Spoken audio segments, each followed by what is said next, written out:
You have an idea. You want to tell it to the world, but you don't know where to start. That's where Anchor comes in. They have the tools for you to edit, produce, and record your idea right from your phone or computer. It's the easiest way to reach and grow your audience. They publish for you to Spotify, Apple Podcasts, and all major platforms.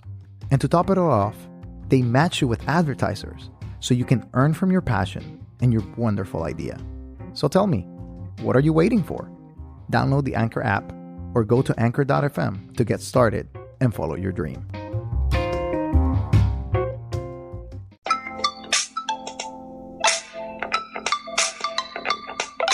Welcome to Disruptive Adventism. My name is Jose Briones, and I'll be your host for this podcast. This podcast is about discussing the polemical statements and practices that are part of the Adventist fabric, which in turn shape this belief system to be unique and relevant for today's society. So, it is time for another episode of Disruptive Adventism, everyone. Thanks for listening in. Today we have Michelle Odinma. She is an independent artist. We're going to be talking about independent artists, and we're going to be talking about a project coming up that you should be tuning into called Hymneo. So, Michelle, how's it going? It's going great. All right. Thanks for being with us. Thanks for allowing us to interview you for a little bit and get to know a little bit about your life, your ministry, and some of the things that you guys have prepared with Hymneo. So, before we start, please tell us a little bit about yourself, where you're from, what are you doing right now, and what's the future looking like? All right. So, Michelle Odinma is my name. I am a singer-songwriter from Michigan. However, prior to that, I taught with the Adventist system for 5 years. In Michigan, born and raised, but my family's Nigerian, so Nigerian American. Currently, I am here at the Andrews Theological Seminary, studying an MDiv, concentration in chaplaincy. And I transitioned, so I've been here, this is the start of my second year. Mm-hmm. So I transitioned from teaching not too long ago. Looking forward to what's coming, and the transition, I believe, was a call of God. So, okay, cool. That's awesome. Well, tell us a little bit about being an independent artist. What does that mean? All right. So, to tell you what that means, let me just tell you a little bit of background of how I came to this point. Go ahead. So, my conversion story is one where I grew up Adventist, but nominal Adventist. And, it wasn't until college that I came into a, serious relationship with God. And so once I did that, as someone who has always loved music and has always sang and, just enjoyed that artistic space, mm-hmm. I realized that in transitioning my tastes prior to or after conversion was difficult. I didn't mm-hmm. find there being a very artistic outlet for a variety of music and art. So, years down the road, I said, you know what? I think I'm going to make a CD. I'm just going to just do it. That's kind of a bucket list thing, Okay. Yeah. And so I'd always written poems and just done writing and stuff, but I'd written a couple of songs in the past, but it wasn't anything like serious. In college, I did, start a band, and what was the name? We all want to know. College bands are the best. College band. I had stepped into my walk with Jesus. And so we named ourselves Line Upon Line. Line upon line. Line upon line, precept upon precept. What is it? Isaiah, I'm forgetting it. Something 10. Okay.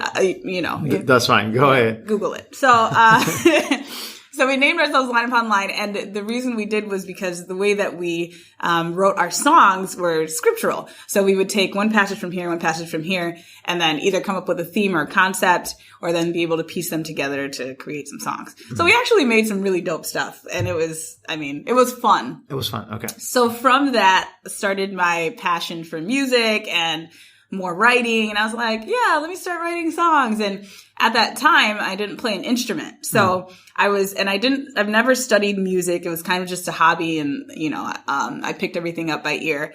And so I would try and communicate what I was hearing in my head to other people. And they'd be like, Michelle, That's, can I get a note? Can I get a chord? Right. You guys needed to kind of put in a more professional or a more serious, exactly. More like, okay, musical language, yeah, theory. Language. There you go. That's the perfect way of putting it. You needed to put the language of your words with the language of music and combine them all together. Yes. And those two pieces I didn't have. So lyrics I had and a melody, but how to communicate, the various aspects of that I was lacking. So I was like, you know what? Forget this. I'm just going to learn the guitar. Okay. I'm just going to learn it. And then, we'll figure it out as we go. So I started on this journey, picked up the guitar. And in that period and space in my life, this was actually after I graduated from my undergrad. I was going through some tough times, so I used the guitar to kind of be to soothe me, to be a medicative kind of thing. And so out of that came the EP called From the Heart, which is my first project. And so it was songs reflecting on my life, and it was from the heart, right? So it was 6 songs, and there's a bunch of different stuff on there. Most of the songs were written from like devotionals that I had that were encouraging or that like just like blew my mind. Like there's a song on there called Give Us a King. And I was studying for Samuel, and the Israelites were asking for a new king. And Samuel thinks it's him. He's like, oh, they don't want me. They're rejecting me, and then God steps in and he's like, no, it's not you that they're rejecting. It's me. And it just hit me. It's like, Michelle, how many times do you want something else other than what God has to offer? Or do you want something else other than him, right? And you want a different king for your life, which often is self. And so entitled the song, Give Us a King. And so there's, other songs like that on there. I kind of forgot the initial question, but well, we're just talking about what is it being like an independent artist? What does that mean? Yeah, so swinging that back around. So when I started that first project, like I said, it was kind of like a bucket list thing. So it was just like, oh, this is fun. And I recruited some friends. Hey, do you play the bass? And oh, you play the shaker, like, come on, let's put the song together. So we recorded it, and then and I released my first song, which was Colors of the Rainbow, which I wrote. I went to Mission College of Evangelism, and so it was in Guam at that time. That was in 2011. And so I was so inspired, like moved by the beauty of the island and like all the colors that I could see. I was like, man, I've got to write a song. And so I was like, Colors of the Rainbow. So we went out for a day, like parasailing and scuba diving and stuff. And then I was so moved. I had to go back in the car, and I just sat down and I started writing like Colors of the Rainbow. Like I sat in the car and I was just writing it. And then out it popped and I released it as a single. So when that happened, I was like, hey guys, I like sent a little recording to my family. They're like, oh, this is great. And then, after recording it, people were like, oh my goodness, like, wow, like, can you come to my church? And I was like, okay, what's happening? Like, this is just kind of like something that I just like, for fun, And so as a result of that first project, I started getting invited to more places and more churches to sing and share what was on the album and the story behind it. And it turned into like a full-on show. Okay. And so I recruited some other musicians and a backup singer, and then that is how the journey began. Okay. So as an independent artist and the whole business of that, like right now I'm still understanding what that means and what pieces go together with that. So currently I understand an independent artist to be someone who is not signed by a label, but however, invests in their own projects and kind of promotes it and pushes it through their own means. Okay, so it's more of a decentralized, you don't have a label like SDA singer, Michelle Odinma. It's more like, okay, I'm Michelle Odinma. Right. I'm an SDA, but I'm kind of my own brand product to a certain degree. Exactly. Okay. Exactly. Now, this is a very important question. Sure. As an independent artist, what are the toughest things that you encounter throughout the process? There's a creative process that you mentioned it, but this is living for many independent artists. Sure. I think so what are some of the struggles that you have encountered in your journey? So there are a couple, and to an extent it's different for some and then in some ways similar for all. So for me, the difficulty with being an independent artist based on the skill sets that I have is I have to learn a lot of new things. So the business aspect of things, or, how to properly promote myself, or so like I'm learning a lot of DIY, like, do I have money to do this photo shoot for the CD? Like, how is that going to come? Is that coming out of my regular pocket salary, or, are people going to help with donations and funding? So that's one thing. And then, if you don't have a team per se working with you, you're doing it all on your own. So if you have any other pursuits, time becomes an issue. So it's kind of like an all or nothing thing, depending on how successful you want it to be. So that's one thing. I think some of the other challenges being an Adventist singer-songwriter, one of the main ones, and I think many people probably have felt this way too, is the boxed in creativity that we sometimes feel in terms when we're sharing our music or trying to get our art out there. What do you mean by that? So in some circles, you have this idea that there's like holy music, or there's good music and there's bad music. And, music in general is a controversy because there's no like fine line. It's not black and white. So because it's gray, there's no way to be like 100% this is wrong, or this aspect of it is wrong. And so what we try to do is like pick apart the different pieces that make up a whole song. And sometimes when we do that, instead of taking the package as a whole, we've destroyed the song before you understand the whole picture, right? Or taking a song for the atmosphere of it, like what is the end product that results? Where did it lead you? Versus like saying, oh, this has too much of this, or this has too much of that. And I think, there's a space and context for everything. Like it would be different for music for divine service would be different than maybe music you listen to your car sometimes, or to clean the house. There's a variety of different situations that music plays a part in. But yeah, with all those, questions about music and it being amoral or moral, it becomes difficult to share yours because you're like, oh, are people going to be like, oh, this is bad music? Or like, oh, is there too much, is this too rhythmic? You don't want to be the black sheep. And on the same spectrum, you also want to share what's coming out of you, right? Or what God has put in you. So that's kind of the thing, the judgment of what's going to come from you is difficult. It makes people refrain from sharing their artistic gift. What are some other struggles you kind of share a little bit about the financial aspect, the business aspect, learning new things, and the mentality that some circles may have when it comes to Adventism? Do you have more also inspirational struggles? I know, like, do you have a rhythm of production at the same time? Like you're hitting certain goals? How does that work? Right. So talking about finances, the way that I understand, or the way that I have been able to make profit or revenue, has mainly come from the selling of the product. And so if you have a product and if it's a good product, usually everywhere that you go and you share, people will purchase the product. So if you're confident in that product, there will be profit. However, it's how you manage the profit you make that you actually make profit.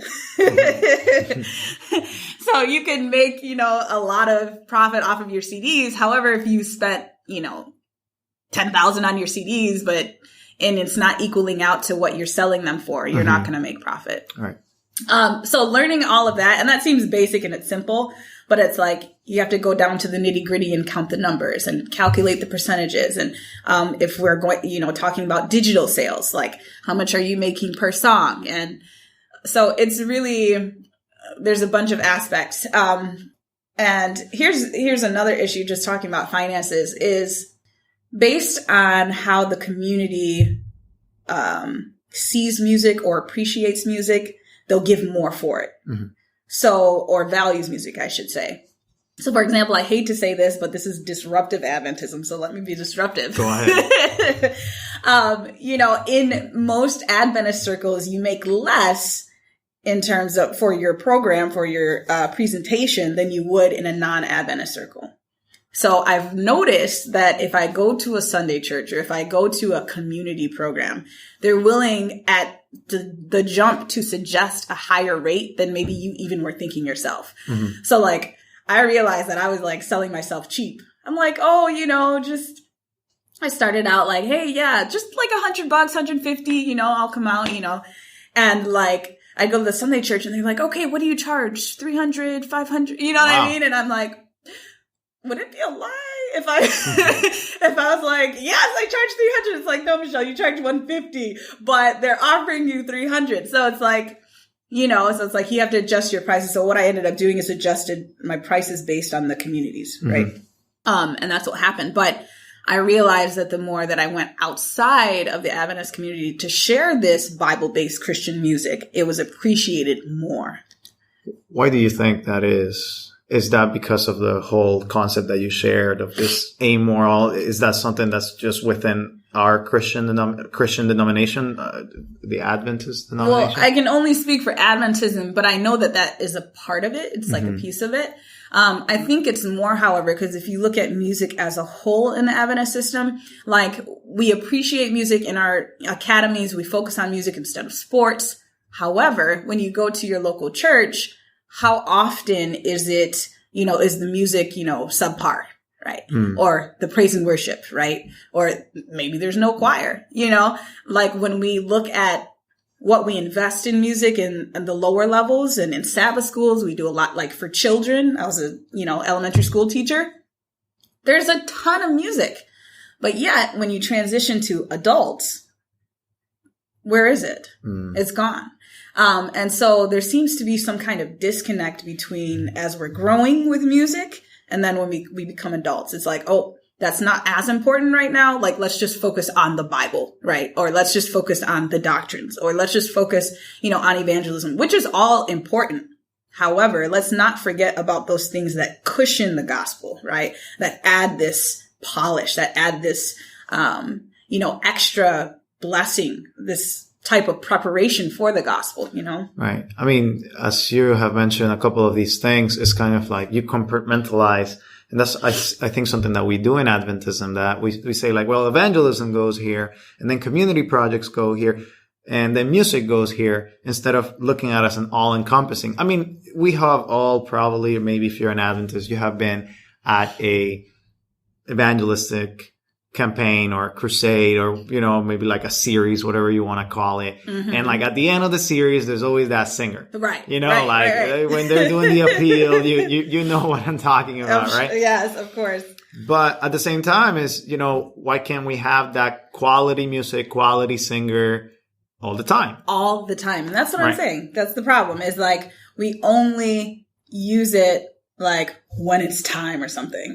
But it's like, there's always time to praise God excellently with music, And when we look at the Bible, when we look at scriptures, we see that music is all over the place. We have whole books that are songs and poems. Song of Songs? Is that? yeah. Song of Songs, the Psalms, there's a group called the Sons of Korah. I don't know if you've heard of them. They write songs from the Psalms. Like their song, they just take the lyrics and they make it into a song. And, I think we just have not invested properly in the space of music. So is that how you came across Hymneo? Is that, well, let's kind of give a background to kind of what is Hymneo? Okay. So Hymneo is a songwriting collaborative. Okay. And the goal of Hymneo is to create more congregational music specifically for our church at the Adventist Church. Okay. Not limited to the Adventist Church. So instead of going the independent route, as in like, okay, we're writing songs from the heart or from each other, like, our inspiration, personal inspiration, let's write, is this the new hymns, the new wave? Yes. Okay. This is the new wave. And, when we look at our hymnal, it's a little outdated, right? So, and that's okay, because old songs need to be sung, right? But also sing a new song unto the Lord. We need our own hymns. We need our own hymns that resonate with our experience, which is why the angels will not be able to sing with us, the song of Moses or the song of our experience. They support us, right? But they didn't relate. So we need music for our time, our generation. that, fits with the experiences that we're going through. So Hymneo's goal is really to provide that, provide more new music that resonates with the experience of people coming up right now. So Hymneo was created when? So Hymneo is fresh. We're very new, but we've been around for a year and some change. So I'd say a year and 3-4 months now. Okay. And it started actually as an initiative. So I walked on. It started as an initiative between PMC and their worship leaders. So Jamila Sylvester, Michael Gibson, and a couple of other people were just chatting about, hey, we're always singing covers, for our praise and worship. We're always singing other people's songs. What if we had our own songs? Right? And so it kind of turned into this, hey, we'll go for it. And so what happened is they started working on writing new congregational songs. And it started with, hey, what would we be able to sing, in front of the church? So it's got to fit the context, right?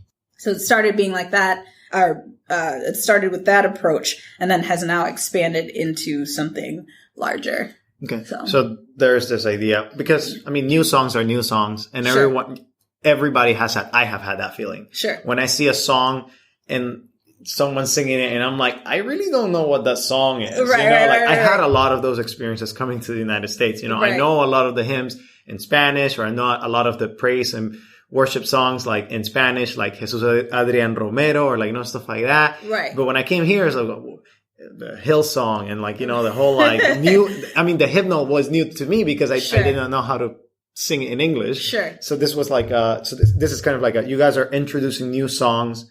Correct. But that are going to stay and that have this Adventist kind of fabric, Sure. Okay. Sure. So the idea is, just as a background to give a little bit more flesh to the idea.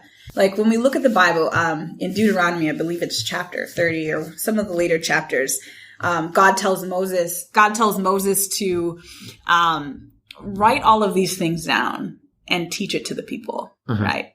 And write a song. So Moses basically was a songwriter.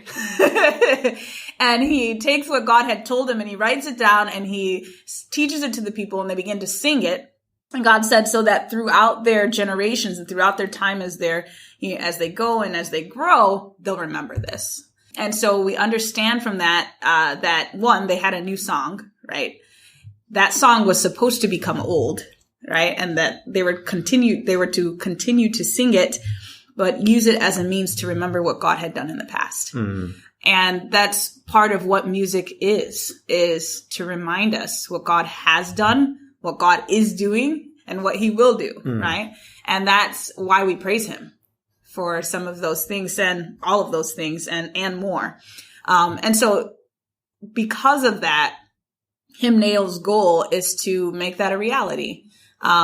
New songs that will become old, but will continue to be sung. And we believe that new songs should continue to be written. So Hymneo's goal is to branch out, and we really would like to have chapters. So you can start a Hymneo collaborative wherever you are. You get a group of people, musicians, songwriters, writers in general, poets.